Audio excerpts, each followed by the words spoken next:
안녕하세요. 오늘은 한강의 채식주의자 16번째 시간입니다. 이제 영애가 형부를 만나서 꽃이 되고 식물이 되고, 그죠? 그래서 형부하고 이제 그 섹스까지 하게 되죠. 근데 형부가 바라보는 그 시각, 그거는 하나의 풋풋한 생명성이죠. 그래서 두 사람이 이제 교접을 하게 돼요. 그 부분을 읽어드릴게요. 눈부신 조명 아래 그녀는 길게 드러누워 있었다. 그는 조심스럽게 자신의 몸을 그녀의 몸 위에 겹쳤다.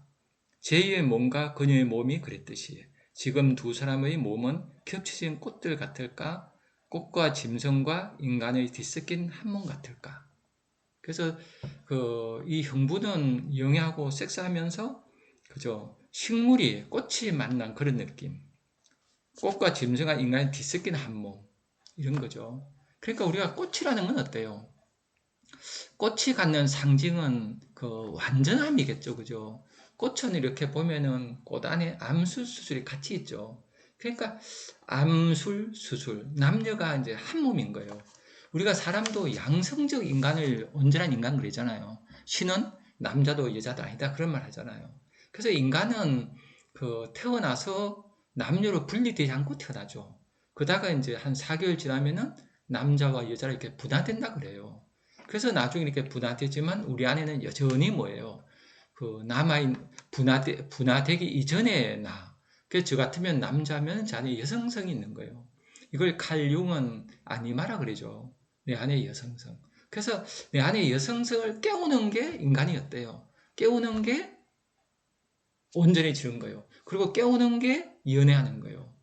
그래서 저는 요즘 이제 20, 30대 2030들 요즘 작년부터 이게 강의를 했거든요.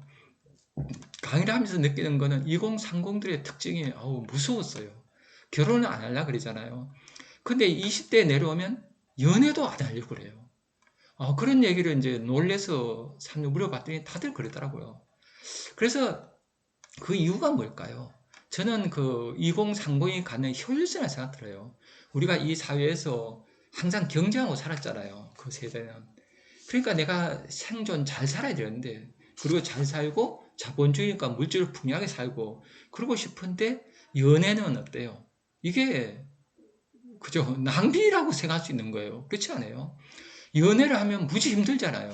막 무지 기쁘지만 얼마나 힘들어요. 매일 신경 써야 되고 밀당해야 되고 그죠. 그 노동은 중노동이죠.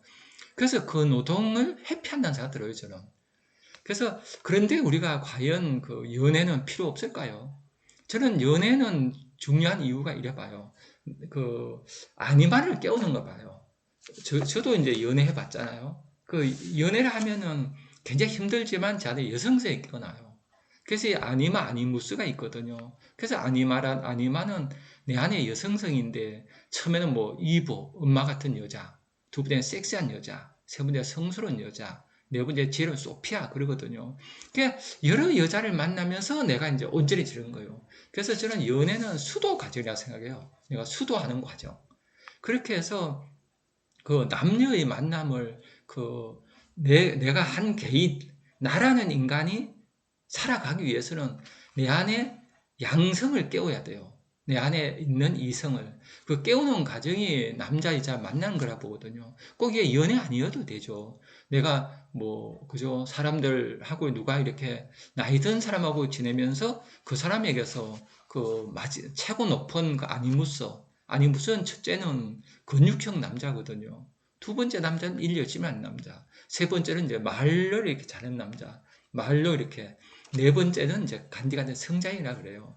그러니까 여자가 다양하게 만나죠. 학교에서 고등학교 때 여고 시절에 채수님이 멋있어 보이는 거는 1단계 근육형이잖아요. 이렇게 해서 여러 유형을 만나면서 이제 성숙해 가는 거예요. 그러니까 연애도 성숙하는 과정이죠. 이렇게 해서 연애가 어떤 시간 낭비가 아니라 내가 온전히 좀 과정이다. 그렇게 성과 사랑 교육이 됐으면 좋겠어요. 그래서 아이들이 요즘 2030 보면은 결혼을 안 한다. 이해할 수 있죠. 근데 연애를 안 한다. 이거는 심각한 문제라는 생각이 들어요. 그러면은 연애를 안 하면 이제 온전해지지 않을 수 있잖아요. 그러면은 그 반쪽으로 이제 살게 되잖아요. 허탈하지 않아요? 그래서 이 성은 단지 뭐 말처럼 쾌락의 문제가 아니라 쾌락도 있지만 쾌락을 넘어서서 남녀가 온전해지는 그 수도 과정이죠. 그래서 밀당하고 괴로워하고 아파하면서 이제 성숙해야 되는데 그런 과정이 없는 게 과연 앞으로 어떻게 될까? 전 상당히 염려스러웠어요. 그래서 이런 꽃에 대한 예술적 열망 이런 걸 이제 예술로 읽어내야 되죠. 그러나 이 부분은 이제 그렇게 생각하죠. 그러면은 이때 형부는 어때요? 그 처제하고 이렇게 섹스하고 그랬는데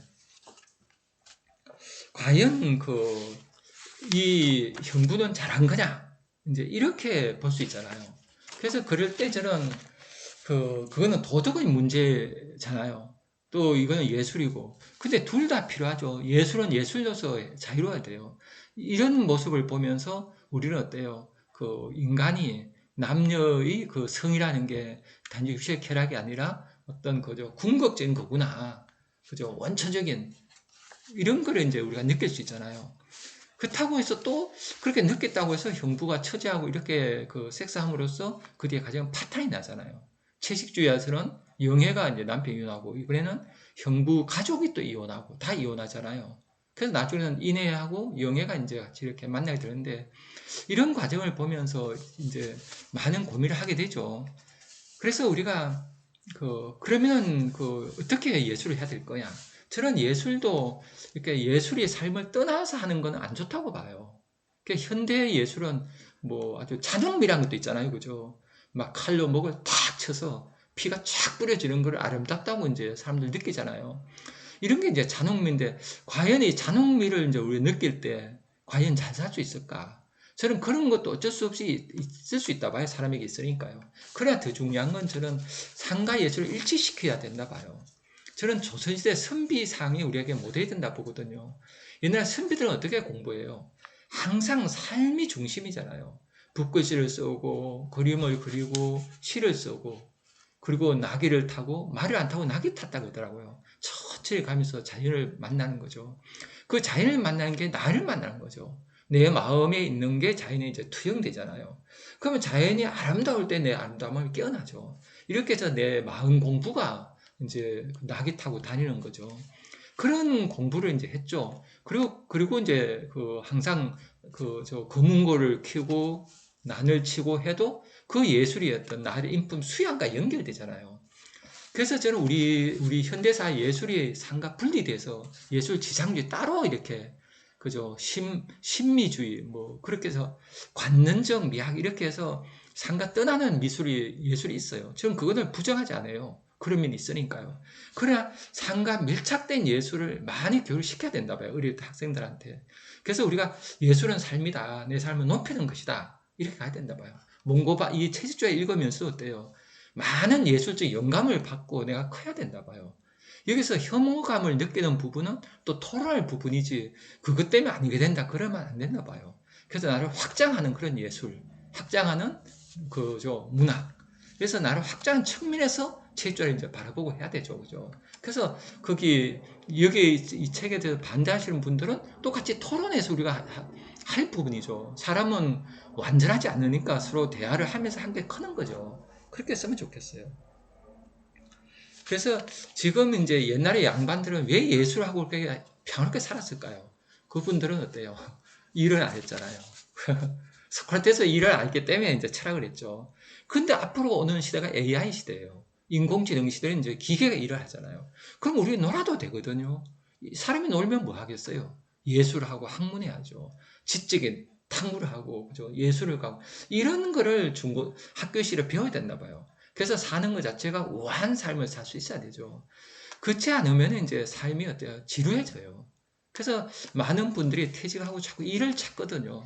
돈이 있는데도 일 찾는 분들은 어떻게 놀 줄을 몰라서 그렇죠. 그 노는데 저급하게 놀기는 싫고 고급스럽게 노는 법을 몰라서라고 보거든요. 그래서 저는 그 옛날 선비들이 놀았듯이 그죠? 이렇게 토론하는 재미, 시를 쓰는 재미 이런 어떤 깊은 고급적인 즐거움 이런 능력을 많이 길렀으면 좋겠어요. 그리고 이제 178쪽에 이런 부분 나오죠. 지금 베란다로 달려가 그녀가 기대어 서 있는 난간을 뛰어넘어 날아오를 수 있을 것이다. 3층 아래로 떨어져 물을 박살낼 수 있을 것이다. 이건 이제 형부예요. 형부가 이 당시 어때요? 박살낼 수 있을까, 물을. 죽어도 좋은. 그러니까 이게 인간의 성이란 게 이런 거죠. 죽음과 연결되죠. 그렇게 할 수 있을 것이다. 그것만이 깨끗할 것이다. 그러나 그는 그 자리에 못 박혀 서서 삶의 처음이자 마지막 순간인 듯 활활 타오르는 꽃 같은 그녀의 육체, 밤사이 그가 찍은 어떤 장면보다 강렬한 이미지로 번쩍 육체만을 응시하고 있었다. 이 형부는 지금 아내한테 들켰거든요. 그죠? 그 영애하고 처자하고 섹스하고 같이 이제 잠을 자죠, 옆에. 그걸 이제 아내가 보게 돼요. 이내가 보게 되죠. 그래서 아내가 봐서 이제 도망가는 거예요, 지금. 남편이. 이렇게 도망가면서도 걱정하는 게 아니라 뭘 봐요? 강렬한 이미지로 번쩍 육체만 응시하고 있는 거예요. 이렇게 그 인간의 성은 강렬하죠. 파멸될 줄 알면서도 이 길로 가는. 그래서 어떻게 하면 인간의 성을 성화시켜서, 그죠? 인간의 성이 자유로워지는. 그 공자님은 그런 얘기했죠. 나이 70은 뭐라 그랬어요? 종심, 소욕, 불유구. 마음대로 해도 법대로 원하지 않더라. 저는 공자님이 도달한 경지가 그런 걸 봐요. 공자님은 성적인 자유로움을 다 얻었다 봐요. 공부하면서 이렇게. 그래서 그 자유로움이란 게 성 문제가 해결돼야지 된다 보거든요. 성이 자유롭지 못하면은 해방되기 힘들어요. 전 요즘 강의 가면서 이제 60대 남자분들하고 얘기하게 되거든요.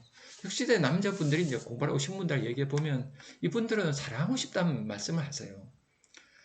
사랑은 이렇게, 그죠? 끝까지 인간에게 어떤, 그죠? 다가갈 수 없는 어떤 이상향처럼 이렇게 돼 있죠. 그래서 이게 강렬한 거예요. 그래서 저는 어릴 때부터 성교육을 하고 성과 사랑을 연결해서 아름답게 성이 사랑으로 피어나는 교육. 이런 그 문학책을 보고 이걸 아이들이 느끼고, 그래서 아이들이 어떤 성 에너지가 아름답게 정신의 에너지를 성화해서 잘 살 수 있었으면 좋겠어요. 또 이 부분에 대해서 우리가 짚고는 많은 거는 이렇게 되면 이제 어때요? 영애는 어떨까요? 이 부분도 우리가 볼 필요 있죠. 영애는 이제 가해자가 된 거예요. 그죠? 이내의 가정을 파탄냈잖아요. 뭐, 물론 본인 책임 다 있지만은 일정은 책임이 있다고 봐야 되잖아요. 그러면 영애는 어릴 적에 아버지로부터 폭력을 당했어요. 피해자예요. 그죠? 또 남편으로부터 피해자죠. 물론 남편도 가해자라고 본인도 잘 할 수 없었죠. 그 남편도 이해되잖아요, 우리가. 그리고 지금은 형부가 이제 가해자가 되어서 이렇게 피해자가 되는데, 형부도 어때요? 형부 입장에서 보면 예쁜 작품 만들려고 한 것밖에 없게 또 될 수도 있죠. 이런 시각을 보면은. 그러니까 우리가 그 가해자, 피해자를 나누기가 굉장히 힘들어요. 우리가 인간은 미숙하기 때문에 그렇죠. 형부가 만일에 옛날 조신의 선비처럼 예술적인 삶, 예술을 삶으로 이렇게 삶을 높이는 예술, 삶을 가까운 예술을 이제 해왔다면 이렇게 안 했겠죠, 그죠? 그 처제를 영애를 더 이렇게 잘 살게 해줬을 텐데 그 힘이 없죠, 이분도. 그러니까 이분도 피해 주고 싶어서 준 게 아니에요. 그러니까 이내도 어때요? 영애도 어때요? 언니한테 피해 주려고 한 게 아니라 이렇게 돼버렸죠. 그래서 우리가 가해자, 피해자 문제는 굉장히 얽혀 있어요. 이제 가해자 처벌해서는 해결 안 되는 문제가 가해자를 처벌하고 보면 어때요? 이 가해자는 또 누군가의 피해자예요. 그러면 그 피해자는 어떻게 해요? 이제 다 죽은 사람이 없으면은. 그래서 이 가해자 문제는 굉장히 복합적이잖아요. 저는 그래서 원시사회에서 그 지혜를 구할 수 있을 것 같아요. 원시인들은 이제 우리가 그 누구를 피해를 주잖아요. 그러면은 그거를 가서 복구해 준다 그러더라고요. 물질적으로 이렇게 해주고 정신적으로 그 사람 마음이 풀릴 때까지 해준대요. 되게 좋은 제도 아니에요? 그 사람 지나가다가 모르고 내 발을 꽉 밟았다. 그러면 내 마음이 풀릴 때까지 그 사람이, 그죠? 내 마음을 풀어준다든가. 또 그 사람이 물질 피해를 주면은 그 사람 물질도 보상하고 내 마음이 풀려서 화해가 되고 그래서 다시 살아갈 수 있게. 그러니까 가해자, 피해자가 완전히 서로 결별하는 게 아니라 가해자, 피해자면서 같이 살아가는 사회. 저는 왠가면 인간은 불완전하기 때문에 봐요. 가해자, 피해자를 완전히 갈라져 버리면 우리는 어때요? 이제는 사람이 서로 삭막해져요. 남한테 이게 사람이 피해 안 주고 살 수가 없어요. 인간은 삶 자체가 남한테 피해 주는 거죠. 인간은 생명을 가졌기 때문에 딴데 피해를 주게 돼 있어요. 그렇지 않아요? 생명은 생명을 묵어야 되니까. 그래서 이제 그래서 원시인들은 생명이 어때요? 생명을 사냥을 할 때 꼭 허락을 받았대요. 제사장이 기도를 해서 오늘 사슴 150마리만 잡겠습니다. 기도하고 사슴의 신한테 허락을 받는 거예요. 그래서 150마리 딱 잡고 그 사슴을 어때요? 경건하게 의뢰를 하고 먹고 막 포식을 안 하죠. 경건한 삶에는 포식을 안 하죠. 함부로. 그리고 이제 가죽을 이렇게 걸어두고 다시 환생하라고 이렇게 또 의뢰를 하죠. 이렇게 해서 그 사람은 먹을 수밖에 없지만 먹으면서 경건하게 꼭 필요한 만큼만. 우리가 사자가 토끼 먹는 거 욕 안 하잖아요. 잘못된 거 아니잖아요. 그렇게 식사하면 되죠. 근데 사자가 그죠 배고프시는데 막 잡아 죽이고 배부른데도 막 잡아 먹으면 그거는 욕먹을 짓이잖아요. 인간이 그렇잖아요. 배부른데도 자꾸 먹고 그죠?